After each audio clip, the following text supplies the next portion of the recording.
সারা দেশে একের পর এক ধর্ষণের ঘটনার প্রতিবাদে বরিশালে মানববন্ধন, সড়ক অবরোধ করে বিক্ষুব্ধ শিক্ষার্থীরা ধর্ষণের বিচার ও শাস্তি নিশ্চিত করার পাশাপাশি স্বরাষ্ট্র উপদেষ্টার পদত্যাগের দাবি জানিয়েছেন।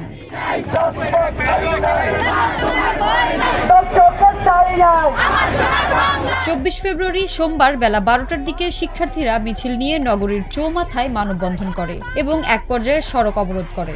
এর ফলে বরিশাল কুয়াকাটা মহাসড়ক অবরুদ্ধ হয়ে পড়ে এবং অসংখ্য যানবাহন আটকে যায়।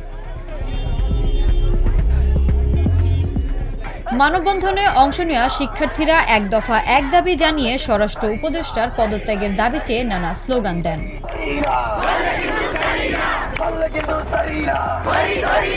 কিন্তু এই নতুন বাংলাদেশে যদি একটা মেয়ে নিরাপদভাবে রাস্তায় বেরিয়ে না হতে পারে, দিনের বেলাতে একটা মেয়ে, আমরা পড়াশোনা করি, আমাদের কোচিংয়ে যেতে হয়, ফিরতে ফিরতে অনেক সময় সন্ধ্যা হয়ে যায়। সেই দিনের বেলা যদি আমরা রাস্তায় নিরাপদ না থাকি, তাহলে আমরা সন্ধ্যার সময় কিভাবে রাস্তায় নিরাপদ থাকবো? আমরা যে এইখানে আন্দোলনে আসছি, আমাদের তো এমন কোনো নিশ্চয়তা না যে এইখান থেকে বাসে আমরা ঠিক মতো ফিরতে পারবো। আমাদের এইখান থেকে বাসে যাওয়ার সময় যে আমরা কোনো ধর্ষণের শিকার হবো না, তার কোনো নিরাপত্তা নেই। আমরা চাচ্ছি এখন আমাদের এই নতুন বাংলাদেশে এর সুষ্ঠু বিচার করা। বিক্ষোভকারীরা বলেন, সাম্প্রতিক সময়ে সারা দেশে একাধিক ধর্ষণ, ছিনতাই এবং ডাকাতির ঘটনায় আইনশৃঙ্খলা পরিস্থিতির চরম অবনতি ঘটেছে এবং অপরাধীদের দ্রুত গ্রেফতার ও বিচারের দাবি জানান তারা।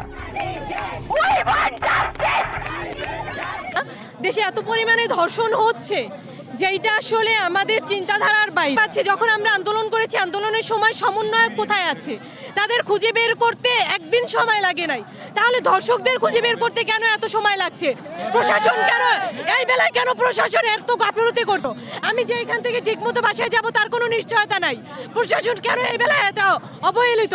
আমরা চাই 48 ঘন্টার মধ্যে ধর্ষণের বিচার হোক, ধর্ষকদের বিচারের আওতায় আনুক।